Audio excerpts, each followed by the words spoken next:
دلوقتي كل ما فيلم ينزل لنولان يقول لك لازم تشوفه اي ماكس، لازم تشوفه بالحجم الكامل، وما ينفعش تشوفه مقصوص، وفي النهايه 40 سينما بس اللي بيعرضوه، يا اما دولبي اتموس يا سينما بترش عليك ميه. الموضوع ما بقاش سهل، صعبوا علينا. بس الاختراعات دي للاسف مش جديده، الاختراعات دي من زمان، من قبل ما يبقى فيه اي ماكس ومن قبل ما يبقى فيه دولبي اتموس. سنه 1927 اتعرض فيلم نابليون بطريقه غريبه جدا. اخر مشهد في الفيلم كان بيتعرض على 3 شاشات في نفس الوقت ب3 بروجيكتور، عشان المشاهد قال يعني هيحس نفسه في المعركه وهيعيش نفس الاجواء. الفكره دي كانت اول محاوله حقيقيه ان السينما ما تبقاش مجرد فيلم، تبقى تجربه والمشاهد بيدخل يعيشها. يعني لازم يفرق ما بين انك تشوف الفيلم في البيت وانك تشوف الفيلم في السينما، فيبقى في اسباب زياده تخليك تروح السينما. ومن هنا اتولد مصطلح جديد كده في السينما، وهي السينما الملحميه، الاجانب بيسموها ايبك. لما تسمع كلمه ملحمه اول حاجه بتيجي في بالك صوره اوسع، معارك اكبر،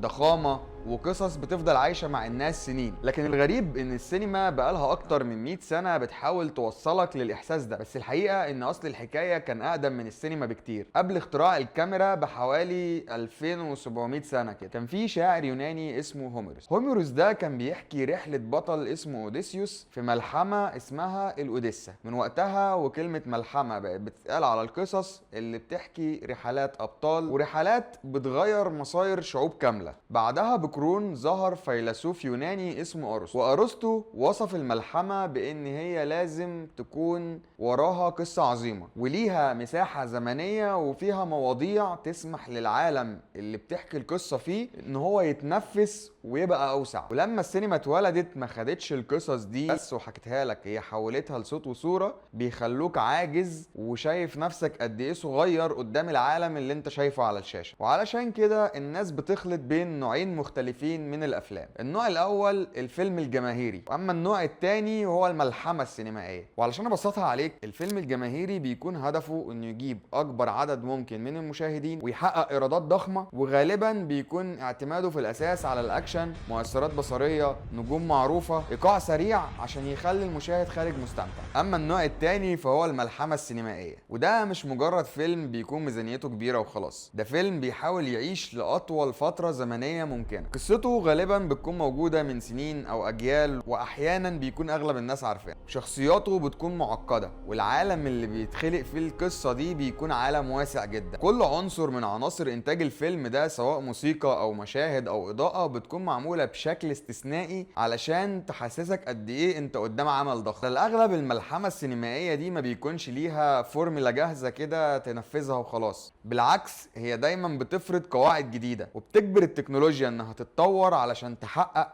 خيال صناعها. عندك مثلا كاميرات الاي ماكس. كاميرات الاي ماكس في الحقيقة هي كاميرات كبيرة جدا وده صوتها.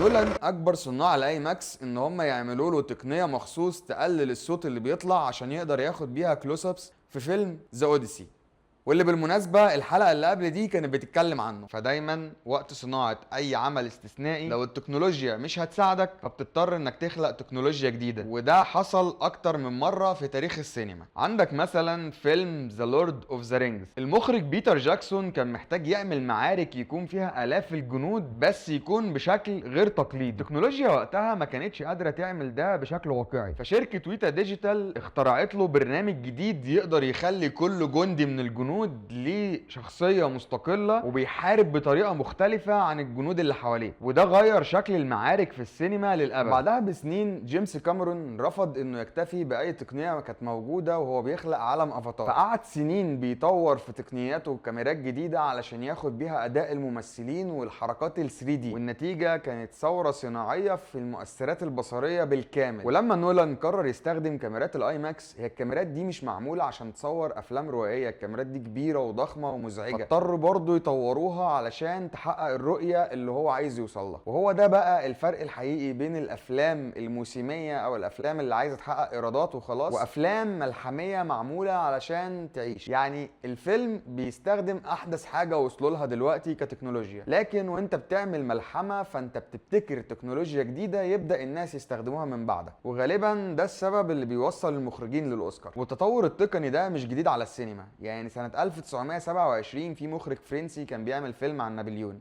وقال ان الفريم صغير على عظمة نابليون، فصور ب3 كاميرات جنب بعض واخترع تقنية اسمها بولي فيجن. ولما اتعرض الفيلم عرض ال3 افلام اللي كانوا على ال3 كاميرات ب3 بروجيكتور مختلفين على 3 شاشات في السينما، وده علشان يخلي المشاهد يحس انه جوه المعركة وتكون الشاشات حواليه كبيرة يعني. وده خلق نسبة عرض جديدة كانت اول مرة السينما تعرفها، وهي ال4:1. ودي كانت اول مرة للجمهور انه يشوف السينما بالشكل البانورامي اللي خلاهم يحسوا انهم جوه الفيلم بجد. التكنيك ده هو الجد الشرعي لكل تقنيات الوايد سكرين والاي ماكس اللي بنشوفها دلوقتي. الملاحم دي هي اللي خلتنا نعرف يعني ايه عدسات 70 مللي، يعني ايه عدسات سوبر بانافيجن اللي استخدمها ديفيد لين في فيلم لورنس العرب علشان يصور الصحراء بشكل كبير يخليك تحس انها ملهاش نهاية، وكنت بتشوف السراب كأنه حقيقة قدامك من التفاصيل. وعشان تفهم ليه فيلم لورنس العرب لسه مبهر رغم ان عدى عليه 60 سنة، فلازم تعرف ان المصور الاسطوري فريدي يونغ قرر يصور الفيلم ده بعدسات 70 مللي اللي هي سوبر بانافيجن عشان يطلع باكبر جودة ممكنة بتبهرنا لحد النهاردة. بس التحدي الحقيقي في الفيلم ده ما كانش في الكاميرات، هو كان في الصحراء نفسها. درجات الحرارة كانت بتوصل ل 50 درجة مئوية، ودي كفيلة ان هي تعطل اي كاميرات وتسيح اي افلام. فريق التصوير كان بيغطي الكاميرات بخيش مبلول، وبيحطوا خام الافلام في ثلاجات بيتنقلوا بيها علشان يحافظ عليها ان هي ما تسيحش. ولان زمان كانت حساسية الضوء في الافلام الخام دي قليلة، يعني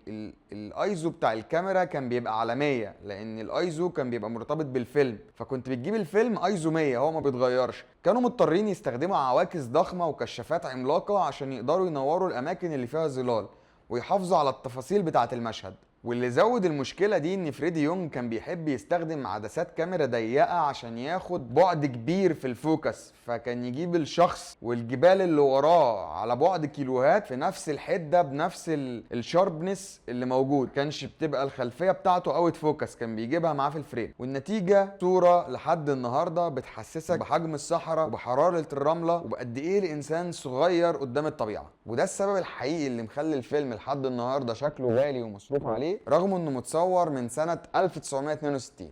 ولو هنتكلم عن الثورة الرقمية فلازم نقف شوية قدام ثلاثية ذا لورد اوف ذا رينجز. بيتر جاكسون ما كانش عايز جيوش تبقى كأنها كومبارس، كان عايز جيوش حقيقية كل واحد ليه شخصية مستقلة وبيتصرف بشكل طبيعي. وعشان كده شركة اسمها ويتا ديجيتال طورت له برنامج بيدي لكل جندي من الجنود اللي معمولة جرافيك شخصية مستقلة ويتصرف بطريقة كأنه جندي حقيقي وبيحارب بشكل مختلف. وده السر اللي خلى المعارك في الفيلم ده لحد النهاردة تبان كأنها حقيقيه وكأن كل الجنود دول كانوا بشر بجد. والابداع في الافلام دي ما وقفش عند الكمبيوتر، لان فريق الانتاج عمل ماكيتات ضخمه جدا للمباني والقلاع اللي كانت في الفيلم، لدرجه ان الكاميرا لما كانت بتعمل زوم على اي سور من اسوار القلعه كانت بتشوف تفاصيل الحجاره الحقيقيه مش مجرد الوان جرافيك سايحه على بعض. اكبر مخاطره في الفيلم ده ما كانتش في الديكور ولا في الجرافيك، اكبر مخاطره في الفيلم ده ان بيتر جاكسون صور ال3 افلام مره واحده باللوكيشن اللي اتعمل من قبل حتى ما ينزل الفيلم الاولاني. قرار وقتها كان فيه مخاطره ضخمه، بس القرار ده كان السبب اللي حافظ على سياق العالم ده وان هو ما يكونش فيه اي تغيير. يعني الشخصيات والرحله من اول جزء لاخر جزء مرتبطه ببعض بشكل كبير، وهو ده بالظبط الفرق ما بين الافلام. يعني الملحمه هي حرفيا بتكون ملحمه ما بين المخرج وما بين التقنيات الموجوده او اللي بيبدا يخترعها عشان يوضح رؤيته. وطبعا هندسه الصوت كان ليها نصيب من ضمن التطورات دي. لما فرانسيس فورد كان بيقدم فيلم ابوكاليبس كان عايز التجربه في السينما تكون كأن الطيارات الهليكوبتر بتطير حواليك وانت موجود بتتفرج على الفيلم، فتحس انك جوه الفيلم نفسه. وده السراوند ساوند او الصوت المحيطي، استخدم فيه تقنيه اسمها دولبي ستيريو، ودي حولت المشاهده من مجرد انك بتشوف فيلم لتجربه بتعيشك فعلا وسط الحرب. اما جيمس كاميرون فده بقى كان عنده هوس مختلف تماما. في فيلم تايتانيك هو بنى جزء من السفينه تقريبا بنفس الحجم الحقيقي وحطها في خزان ميه في المكسيك، واستخدم اجهزه تعمل نفس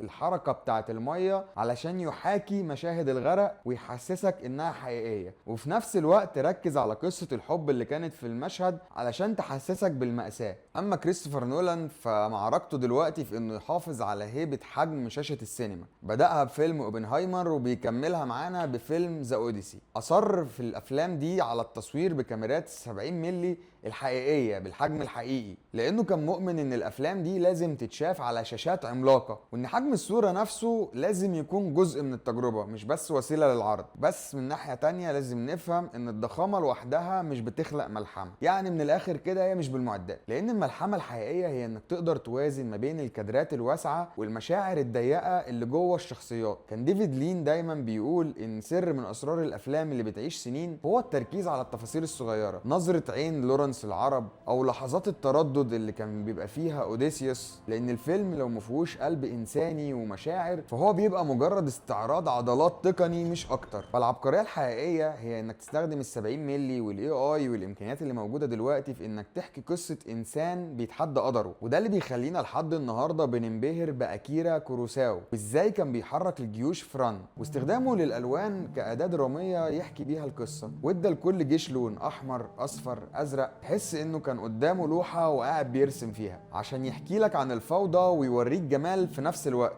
ويوصل رسالة عبثية عن الحرب من غير ما يقول ولا كلمة. في النهاية السينما الملحمية والتطور اللي وصلت له بتسألنا سؤال وجودي: هل لسه نقدر نحلم بأحلام كبيرة؟ وهل الشاشة لسه فيها مكان لطموحات الإنسان اللي ملهاش حدود دي؟ من أول هوميروز لحد نولان، الرغبة في حكي قصص أكبر من حجم الحياة تقريبا هي اللي بتخلينا بشر. بتكون الملحمة هي المحاولة المستمرة علشان نكسر برواز الواقع، وبنستخدم فيها الأدوات والكاميرات والتكنولوجيا علشان نخلق عوالم بتخلينا نحس إن المستحيل ممكن. دي مش مجرد أفلام، دي آثار سينمائية هتفضل لأجيال وتوريهم قد إيه إننا كنا موجودين وكنا بنحلم بعظمة، كأننا كنا بنبني حضارة بالظبط ولكن عن طريق الصوت والصورة. ولو وصلت معايا لحد هنا فانت اكيد من الناس اللي عارفة ان اعظم الافلام مش بس اللي بنشوفها، اعظم الافلام اللي بتفضل عايشة جوانا وبتدينا تجربة مستحيل تتنسي. واكتب لي في الكومنتات ايه اكتر فيلم ملحمي شفته في حياتك، وايه اكتر فيلم اتقال عليه انه ملحمي بس انت شايف انه ما يستحقش. افتكر دايما ان ورا كل فيلم عظيم في حكاية اعظم.